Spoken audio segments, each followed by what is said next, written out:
mito muito importante que a gente tem, não é tão conhecido assim no Ocidente, mas é uma das narrativas principais dessa literatura mais antiga.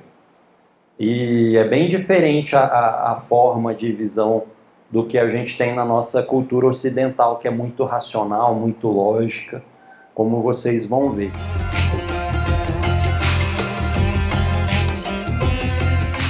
O conto que fala da extração do néctar da imortalidade. A gente vai entender um pouquinho melhor. Na filosofia, na mitologia grega, também tem essa ideia da ambrosia. Em sânscrito chama Amrita. Amrita é aquilo que não morre. E dizem que até semanticamente tem a mesma etimologia da ambrosia grega, que era a bebida dos deuses.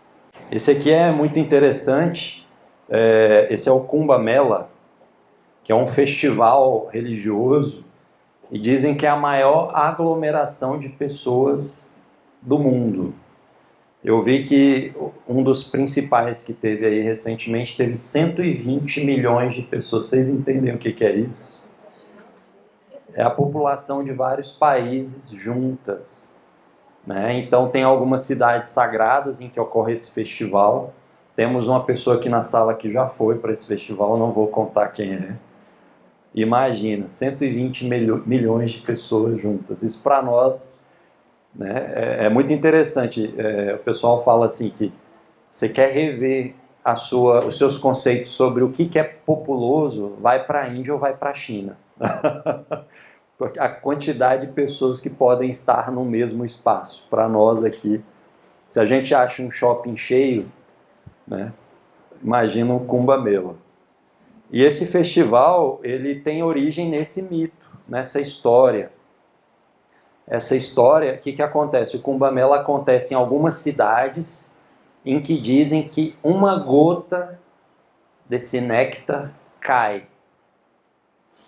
né? E aí eu vou contar como é que esse néctar surgiu. E aí que todas as pessoas que, por exemplo, tomassem banho no Ganges, nesse ponto exato onde o néctar cai, que eles atingiriam moksha, obteriam essa libertação. Então por isso que junta 120 milhões de pessoas. A promessa ela é muito interessante, imagino. Eu vou contar então a história. A gente tem dentro desse universo dos Vedas dois tipos de seres, além dos seres humanos. São os Devas e os Asuras. Os Devas são seres divinos. Os Asuras a gente poderia entender mais como forças da matéria, seres... E olha, a gente fala de Asura, a nossa sociedade hoje ocidental basicamente ela é assúrica. Porque, né, grande parte do nosso esforço está baseado na gente conseguir condições melhores materiais. Essa é uma mentalidade assúrica. E já a mentalidade dévica seria as pessoas que focam os esforços da vida numa espiritualidade, na sabedoria. Né? Então, na verdade, são dois tipos de energia que existem, dois tipos de seres.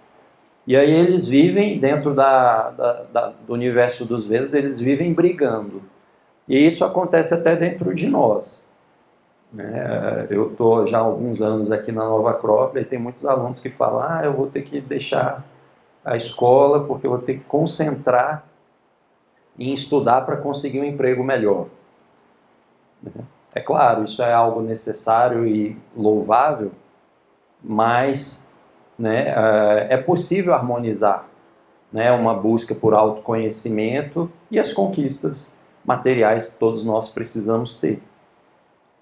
Na verdade, isso representa que dentro de nós, e aí dentro da história do Bhagavad Gita, isso fica um dos aspectos simbólicos essa luta que existe em nós. De um lado, tendendo para a matéria, que não significa algo errado. Dentro da filosofia da Índia não tem essa ideia de que a matéria é ruim, é errada. Não, ela é justa e necessária, como a gente viu, o Artha e o Kama estão ligados à matéria. Mas elas precisam ser vividas de uma forma justa, equilibrada e consciente. A única questão é essa. Então eles vivem em briga dentro das narrativas da literatura védica. E tem uns momentos em que preponderam os asuras, tem um momento em que preponderam os devas. Hoje, na nossa sociedade, poderíamos dizer que preponderam os asuras, pelo menos essa lógica de vida. Então teve um momento que os devas estavam mais enfraquecidos e os asuras estavam tomando conta. Dizem que Vishnu é um ser, né, considerado aí por muitos a divindade primordial, né, o próprio Deus dentro da filosofia da Índia, e ele é responsável pela preservação do universo.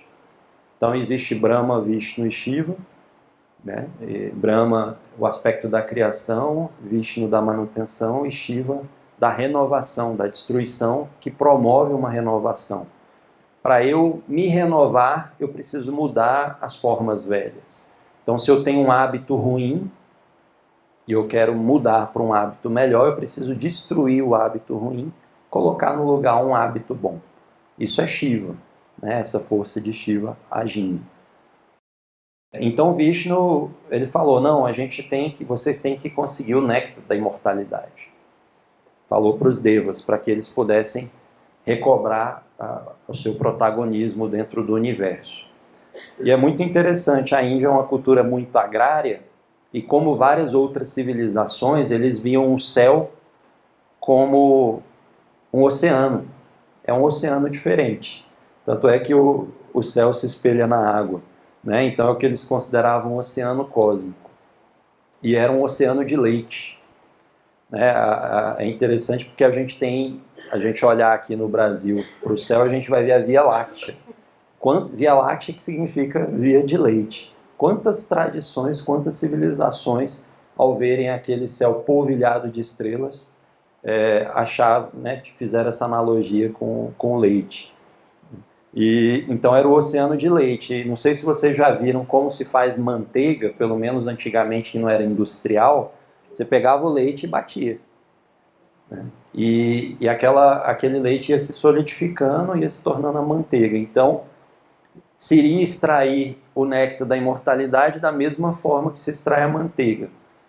Eles pegaram uma grande serpente, colocaram ela em volta de um grande monte, uma grande montanha, e os devas ficariam de um lado, os asuras do outro. E um puxava uma vez, o outro puxava outra vez. Isso faria com que a montanha fosse girando, como se fosse um pilão. E aí dizem que desse oceano cósmico, saíram várias coisas. E vamos ver aí o que saiu. A última delas foi o néctar da imortalidade. Desse processo, vários derivados surgiram. Um deles foi um veneno mortal. Então, antes do néctar, geralmente vem um veneno. Né? Não é o contrário, primeiro o néctar, depois o veneno. Geralmente é assim. Né? Você quer estar com a saúde boa, primeiro você tem que ir para a academia. Quem que gosta de ir para a academia? Assim? Só quem já desenvolveu o hábito. Então é assim também. Antes de extrair o néctar, surgiu o veneno. Dizem que era um veneno tão mortal que ele não poderia tocar em nada, que seria automaticamente desintegrado.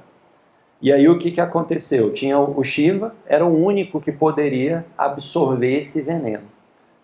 Então Shiva vai, olha, já que vocês estão precisando, eu bebo o veneno. E Shiva bebeu o veneno. E o que aconteceu? Ele, como um grande yogi, ele conseguiu deixar o veneno na garganta. Ele não deixou que o veneno fosse digerido. Então o veneno ficou concentrado aqui na garganta. E aí um dos nomes de Shiva é Nilakanta, que significa pescoço azulado. E o que isso quer dizer? Ele não deixou o veneno ser digerido ou chegar ao coração. Essa ação dos devas e dos asuras acontece numa escala menor dentro da nossa própria vida.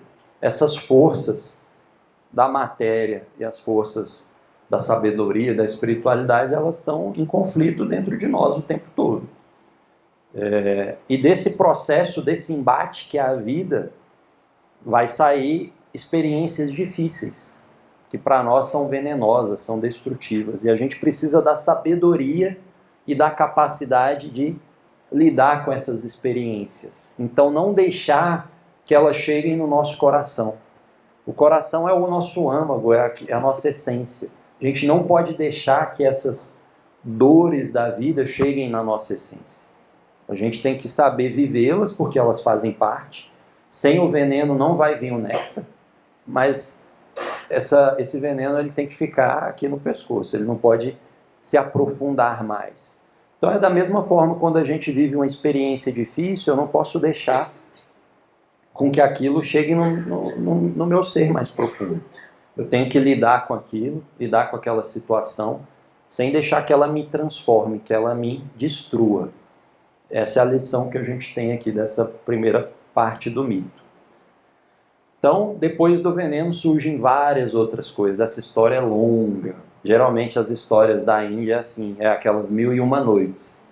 Começa uma, dá o gancho para outra e não acaba. A gente poderia ficar uma semana aqui. E de fato tem algumas, ainda tradicionalmente acontece isso. Eles se reúnem, por exemplo, 7 dias de leitura do Mahabharata. Eu falei que o livro era grande, é grande mesmo. Então tem os narradores que ficam 7 dias lendo Mahabharata, as pessoas vão, dormem nas suas casas, todo dia volta lá para escutar a história. E é assim que acontece. Então eu estou fazendo recortes nessa história aqui. Depois, no resultado final, dizem que saem 14 itens desse oceano. O veneno, e depois sai Dhanvantari, que é considerado o pai da medicina, como se fosse o Asclépio aqui no nosso ocidente. E Dhanvantari sai com um potezinho de néctar, desse néctar da imortalidade. Só que aí o que acontece? Os Asuras, por mais que eles tenham ajudado, eles não podem obter esse néctar. Olha só. Então o Vishnu ele assume uma forma da mulher mais bela de todos os tempos. Imagine a mulher mais bela que vocês podem conceber. Vishnu se torna mais belo ainda, que é Mohini. Mohini é a encantadora. E aí Mohini consegue enganar os Asuras para eles não tomarem o néctar. E aí o néctar fica só com os deuses. Só tem um Asura que toma, mas eu não vou entrar nessa história não. Fica para uma próxima oportunidade. Então os Devas tomam o néctar e eles conseguem se restabelecer dentro como forças preponderantes aí no universo. E o que significa isso dos Asuras não poderem obter o néctar da imortalidade? Os Asuras representam a matéria. A matéria não pode ser imortalizada. A matéria ela é perecível. Então, comprei o carro dos meus sonhos. Fico muito feliz. Daqui a 10 anos, se você ainda tiver esse carro, você vai estar muito feliz porque há 10 anos atrás você comprou o carro dos seus sonhos? Você não vai nem lembrar, ele vai estar velho. Se você não trocou ainda, você vai estar querendo trocar. Temos um filósofo que a gente estuda aqui no curso de filosofia, que é Plotino, e ele falava isso também. Né? Existe uma Vênus, um amor, Vênus-Urânia, que é o amor às coisas celestes, às coisas duradouras, perenes. E tem uma Vênus-Pandemos, que é o amor às coisas do mundo. As coisas do mundo são boas e são úteis, mas elas acabam. Era isso que Buda dizia, quando ele falava que a natureza do mundo é a dor, porque mesmo que você tenha coisas boas, elas vão acabar. Se você deposita o seu sentido de vida nelas, você está perdido. Então é importante a gente ter uma vida agradável, confortável, prazerosa, satisfatória, mas isso não pode ser o sentido de vida, porque vai gerar frustração uma hora ou outra. Mas então, e aí? O que acontece? Os Devas estão lá com o néctar da imortalidade, os Asuras ficam abanando a mão. Como participação, que eles cumpriram o Dharma deles, vocês viram, né? Participaram aí da extração do néctar. Eles tinham um instrutor, que é Shukra. Shukra recebe o dom de fazer os Asuras renascerem. Então eles morrem, mas eles podem renascer. E o que significa isso? Para as coisas materiais serem eternizadas, elas têm que se renovarem. Esse é o segredo da renovação. Né? Então, Hoje você vai para o trabalho, vai fazer algumas coisas. Amanhã o que você vai fazer? Você vai para o trabalho, vai fazer as mesmas coisas. Se você vive isso de uma forma mecânica, aquilo você não vai aguentar mais. Então o que é importante? A gente sempre se renovar. Como dizia Heráclito, nenhum homem se banha 2 vezes no mesmo rio. O homem não é mais o mesmo e nem o rio. O rio está fluindo e nós também estamos fluindo. Então, se eu quero ter uma vida satisfatória, rica de aprendizados, de crescimento, eu preciso aprender o segredo da renovação. Essa é uma forma da gente se relacionar com o nosso cotidiano. E aí mesmo as coisas materiais vão ser eternizadas, vão se tornar duradouras, porque elas estão sempre sendo, a nossa posição diante delas sempre se renova. Então, eu tenho um amigo há 20 anos. Estou cansado desse amigo porque é o mesmo há 20 anos. Não, cada dia que você estiver com ele, você vai ser uma pessoa nova, você vai ter uma postura diferente, né, diante dessa pessoa e a amizade vai ser duradoura. Então essa história é muito rica, tem muitos significados. Tem uma filósofa, que é Helena Blavatsky, que fala que a gente poderia analisar cada mito desse sob 7 aspectos. Eu estou usando a chave psicológica aqui para entender o que ele quer dizer para nós como seres humanos, mas poderíamos usar várias outras chaves, né? Então aqui dentro da chave psicológica, algumas lições que nós podemos retirar desse mito são esses, né? Então essa guerra, essa dualidade, ela é perene, ela faz parte da vida, ela não é negativa. A gente precisa das duas forças, precisa dessa força de busca de sabedoria, de crescimento humano, e precisa também se desenvolver no aspecto material, concreto, objetivo. Quando essas duas forças trabalham em harmonia, é possível alcançar essa essência da vida, que torna tudo duradouro, e as coisas materiais têm que ser sempre renovadas. E ao mesmo tempo, os venenos que surgem dessa situação, a gente tem que saber lidar com eles. Não pode deixar com que... É igual você ser atingido por uma flecha, que seja no dedo do pé, que não seja no coração. Então, a gente tem algumas experiências difíceis que a gente tem que fazer. Olha, se eu não tenho como evitar, que me acerte no dedo do pé. Porque se for no coração é mortal. Então, essa lição aí que Shiva nos passa.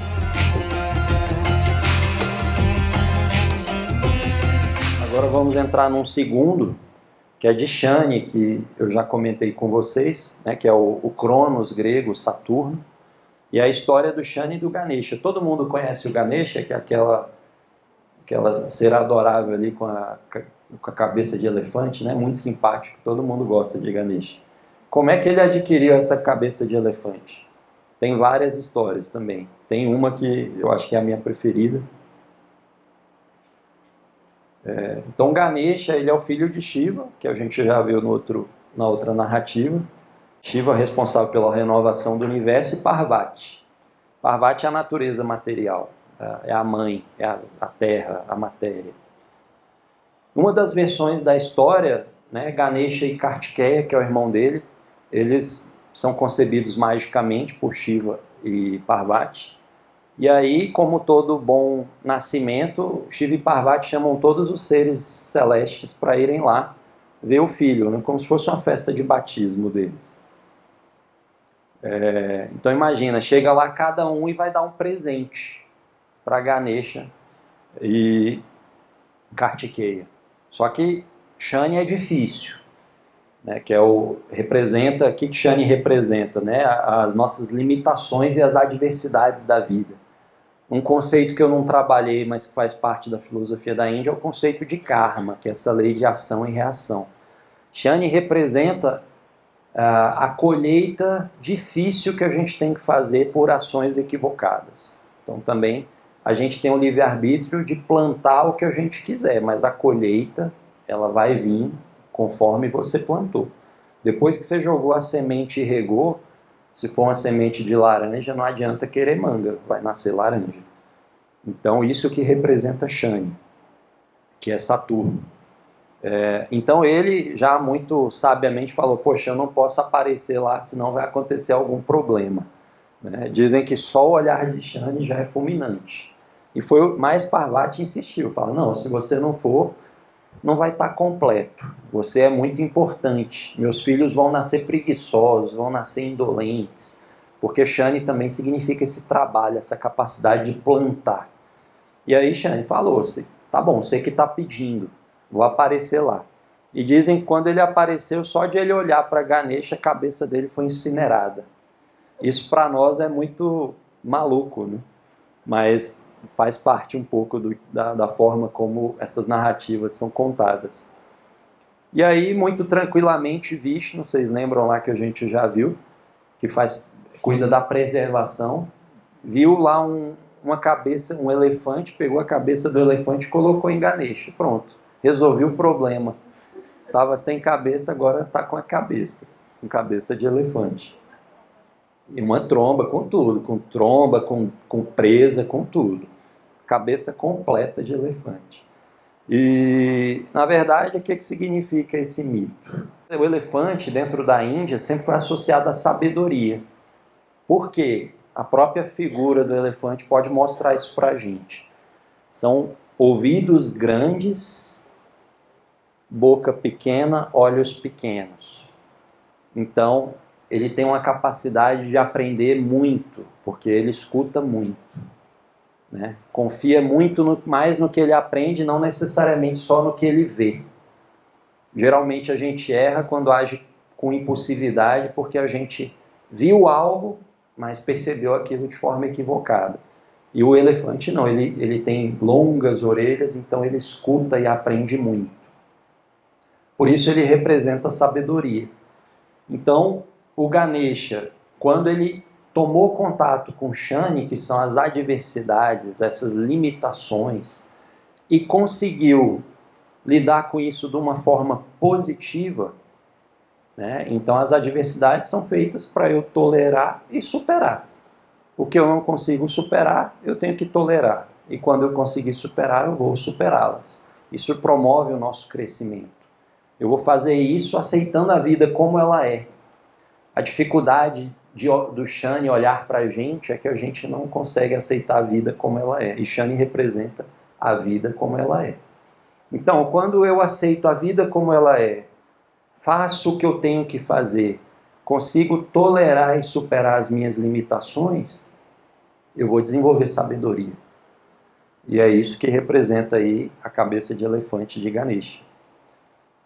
Tanto é que ele é o símbolo da sabedoria dentro da filosofia da Índia.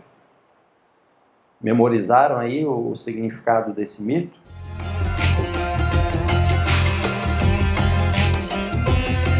Isso aqui é uma passagem do Mahabharata antes do Bhagavad Gita. O Bhagavad Gita é um livro que é um diálogo entre Krishna e Arjuna. E que Krishna transmite toda a sua sabedoria para Arjuna no meio do campo de batalha, antes de começar uma guerra pela conquista de um reino lá. Tem toda uma história por trás disso. Era uma guerra necessária, porque esse reino tinha sido usurpado por quem não era legítimo e não era um governante justo. Krishna era primo dos dois lados da guerra. E ele falou, olha, eu não posso tomar só um lado. Então ele chamou representantes dos dois lados, são os Kurus e os Pandavas. E ele falou, de um lado eu vou colocar todos os meus exércitos. Krishna era um príncipe também, então tinha exércitos. E de outro, eu simplesmente estarei presente. Eu me farei presente pessoalmente, mas eu não vou lutar. E simplesmente estarei lá. E aí coube a Duryodhana, que era o líder do exército dos Kurus, dos Kuravas, escolher primeiro. E ele muito espertamente falou, poxa, está muito fácil de decidir. Entre ter Krishna, que é só um, e ter todos os exércitos dele do meu lado, eu vou escolher os exércitos. Um contra vários, eu vou sair na vantagem. Então ele falou, é claro que eu vou querer os exércitos. E aí o representante dos Pandavas ficou super feliz, porque ele também escolheria Krishna, mesmo que ele não pudesse lutar. E o Duryodhana, ele representa para nós essa mente sempre calculista, que acha que vai, se eu fizer isso, eu vou conseguir tal vantagem. Se eu fizer isso, a pessoa vai gostar de mim. Se eu fizer aquilo, eu vou ter a promoção no trabalho. Lembra aquilo que a gente falou de tamas e rajas, principalmente de rajas, que é essa mentalidade de sempre ter a nossa pessoa como o foco da existência? Imagina um universo com bilhões de seres, cada um querendo o seu centro do universo. Isso vai dar certo? Né? Quantos centros pode ter uma circunferência? Só um. Então o universo tem um centro deles, que infelizmente não é nenhum de nós. Agora, quando a gente se considera o centro do universo, o resultado não vai ser bom, porque o universo não vai mudar para que eu seja o centro dele. E Duryodhana tinha essa mentalidade de querer tudo para si e ter essa mente calculista, achar, se eu fizer o plano certo, eu ganho essa guerra e conquisto o rei. Arjuna, muito sabiamente, sabia que não era uma questão quantitativa. Muitas vezes a vida não é quantitativa, ela é qualitativa. E que era mais importante ter Krishna com a sua sabedoria do seu lado do que ter todos os exércitos dele. O spoiler do final do Bhagavad Gita, posso dar aí para vocês? O exército dos Pandavas ganha a guerra. Né? E Duryodhana, com as suas maquinações, perde. E essas maquinações nós também fazemos. E a gente cai numa lógica que não é a lógica da vida.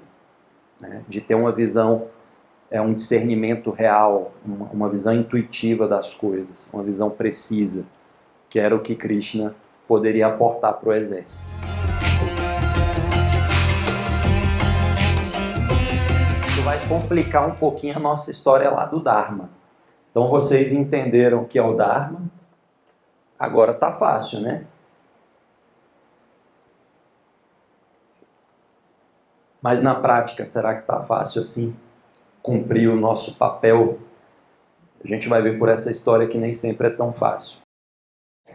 Imagina um sacerdote, um brahmane como esse, e era uma pessoa que buscava viver os princípios da sabedoria védica. Então ele, por exemplo, fez um voto de veracidade. Ele falou, eu nunca falarei uma mentira. E assim eu vou ser uma pessoa boa, vou cumprir o meu dharma de brahmane. Uma das qualidades esperadas dos brahmanes é a veracidade. E assim ele estava lá, feliz da vida, achando que estava o máximo. E aí o que acontece? Chega uma família correndo e fala, olha, tem um bandido correndo atrás da gente.